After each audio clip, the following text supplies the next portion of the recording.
देख रहे हैं द हिंद 24 न्यूज और मैं हूं आपके साथ साक्षी निर्वाण।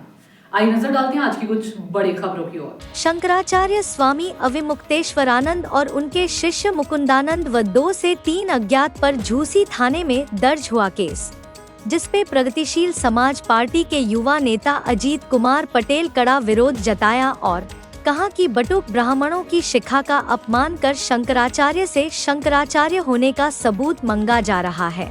उन्होंने कहा कि भारतीय जनता पार्टी की सरकार साधु संतों के साथ साथ शंकराचार्य का भी अपमान कर रही है, जो सनातन धर्म के विरुद्ध है। और यह जानते हैं क्या कहा उन्होंने चैनल पर Uttar Pradesh vice state head Sushant Tripathi से कैमरामैन आनंद कुमार निषाद की खास पेशकश।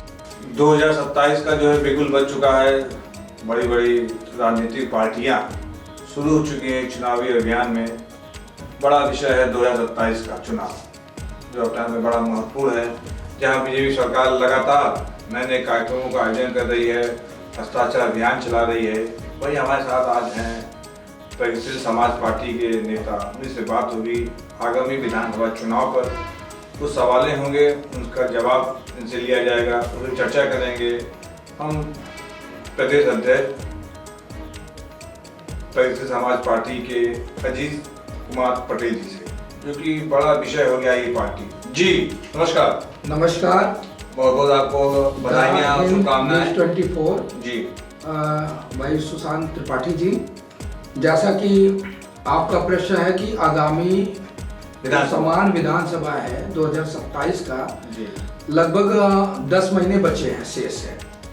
और जैसा कि उत्तर प्रदेश में जो है आप देख रहे हैं कि भारतीय जनता पार्टी की सरकार है, और आज पूरे उत्तर प्रदेश में जो है एक बहुत बड़ा विषय आ रहा है अविमुक्तेश्वर जो शंकराचार्य और वर्सेस जो उत्तर प्रदेश योगी सरकार।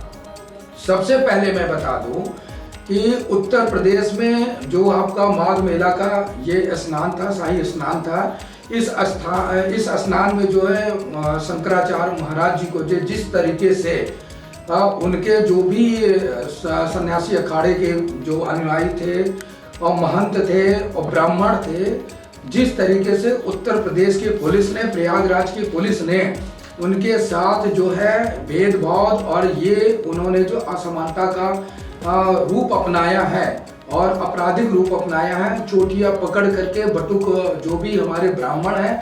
सबसे पहले मैं इस पे खेद और दुख प्रकट करता हूं कि उत्तर प्रदेश की सरकार को, उत्तर प्रदेश की पुलिस को सबसे पहले इस पे माफी मांगनी चाहिए। रही बात जो उत्तर प्रदेश की सरकार और पुलिस के द्वारा अभी शंकराचार्य और उनके जो संस्था से जुड़े जितने भी अन्यायी साधु संत महात्मा हैं, उनके ऊपर जो आपकी नाबालिग यौन शोषण का जो आरोप लगाया है, जिसपे न्यायालय के द्वारा या जो भी महाराज है उनके माध्यम से 2 युवतियों का जो बयान अंकित करवाया गया है, उस अंकित के माध्यम से हो के न्यायालय ने भी कहा है कि पहले प्राथमिकी दर्ज हो और जांच का विषय, फिर बाद में जो भी दोषी होगा उसको देखा जाएगा। तो सबसे पहले सवाल ये उठता है कि जब ये शाही स्नान हो रहा था तो शाही स्नान में जो विवाद उत्पन्न हुआ और जो यहाँ पे सतुआ बाबा का कार्यक्रम था, उस कार्यक्रम में स्वामी अविमुक्तेश्वर महाराज जी है जो शंकराचार्य है। तो सरकार के द्वारा ये जो प्रश्न उठाया जाता है, ये शंकराचार्य है कि नहीं है, इसका जांच का विषय है। और उनको स्नान करने से रोकने पे जो आपराधिक घटना हुआ है, जो सनातन संस्कृति का हनन हुआ है, ब्राह्मणों का मान सम्मान का हनन हुआ, जो बटुक ब्राह्मणों का हनन हुआ है, तो ये पहले क्यों नहीं हुआ था? सबसे पहला प्रश्न ये उठता है। और अवमुक्तेश्वर महाराज जी जो शंकराचार्य है, ये शंकराचार्य है कि नहीं है, ये जांच का विषय आपने सरकार, उत्तर प्रदेश सरकार ने जब यहाँ पे भूमि आवंटन की बात आई थी तो उससे पहले इन्होंने जांच क्यों नहीं किया? प्रश्न ये उठता है। दूसरा प्रश्न ये उठता है कि जो यौन शोषण का इनके ऊपर आरोप लगाया गया है, इनके संस्था के, इनके अनुयायियों के ऊपर लगाया गया, तो ये विवाद उत्पन्न होने से पहले इन्होंने क्यों ऐसा नहीं किया था? क्या विवाद उत्पन्न होने से पहले यौन शोषण की घटना हुई थी कि नहीं थी? अगर यौन शोषण की घटना हुई थी तो सरकार, उत्तर प्रदेश की सरकार और पुलिस प्रशासन चुप्पी क्यों साधे थे? और जो साधु महात्मा जो उनके ऊपर आरोप लगाए हैं वो अब तक चुप क्यों बैठे थे? ऐसी घटना जब बढ़ी कि 40 दिन में गौ माता को राजमाता का दर्जा दिया गया, तभी ऐसे विवाद क्यों उत्पन्न हुए? कहीं ना कहीं यह सवाल उत्पन्न होता है कि भारतीय जनता पार्टी की जो सरकार है, उत्तर प्रदेश की जो पुलिस है, क्या गौ माता को राजमाता का दर्जा नहीं देना चाहती? क्या उत्तर प्रदेश की जो सरकार है, उत्तर प्रदेश की जो पुलिस है, बटुक ब्राह्मणों के माध्यम से क्या ब्राह्मणवाद का ये पूरी तरीके से हनन करना चाहते? एक तरफ परशुराम की बात आती है, एक तरफ जहाँ पे ब्राह्मण और क्षत्रिय की बात आती है, तो क्या क्षत्रिय परशुराम का जो वंशज है, जो ब्राह्मण का वंशज है, क्या वही क्षत्रिय जो आज सरकार में, उत्तर प्रदेश सरकार में है, क्या ब्राह्मणों का हत्या करना चाहता है? क्या ब्राह्मणों का हनन करना चाहता है, या ब्राह्मणों के विपक्ष में क्यों है? और ब्राह्मण क्या उत्तर प्रदेश की सरकार बनाने, भारतीय जनता पार्टी की सरकार बनाने में क्या उनका सहयोग था कि नहीं?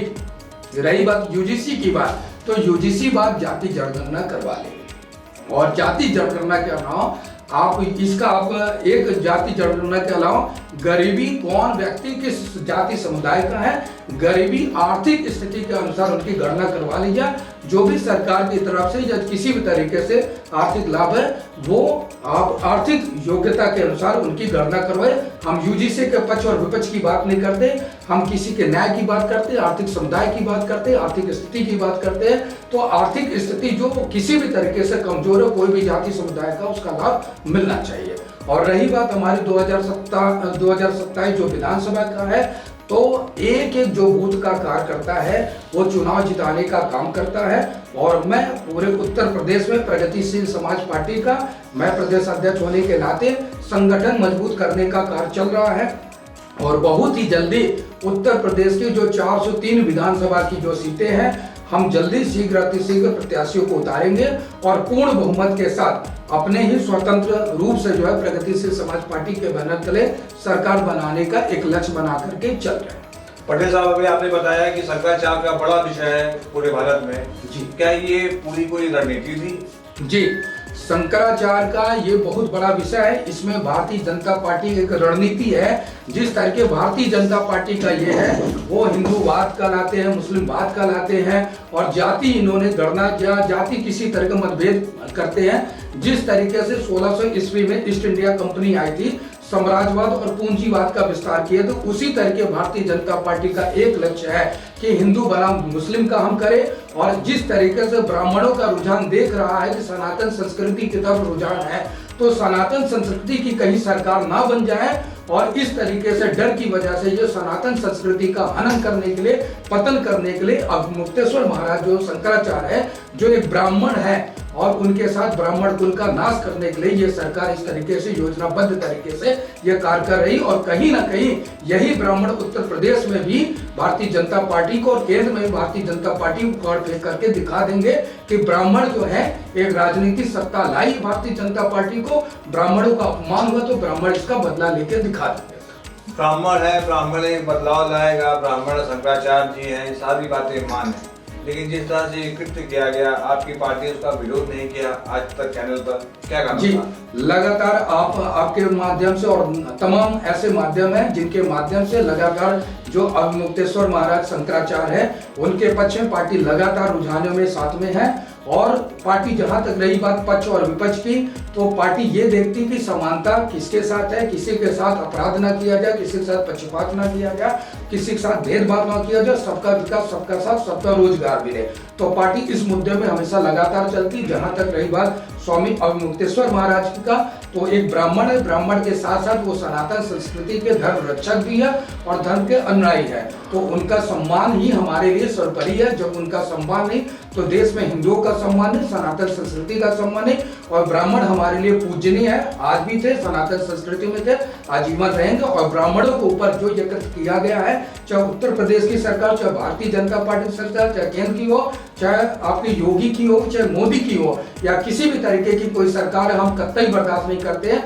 ब्राह्मणों के ऊपर किया गया अपराध के लिए हम मुंहतोड़ जवाब देते हैं और देशव्यापी आंदोलन करेंगे, प्रदेशव्यापी आंदोलन करेंगे। ब्राह्मणों के लिए हम मर मिटने के लिए तैयार हैं। मतलब ब्राह्मणों में जो शंकराचार्य है, ब्राह्मणों में जो सनातन के श्रेष्ठ हैं, उनके विषय में आप बता रहे हैं। दूसरा विषय बताया आपने यूजीसी। जी, देखते रहिए द हिंदू 24 न्यूज।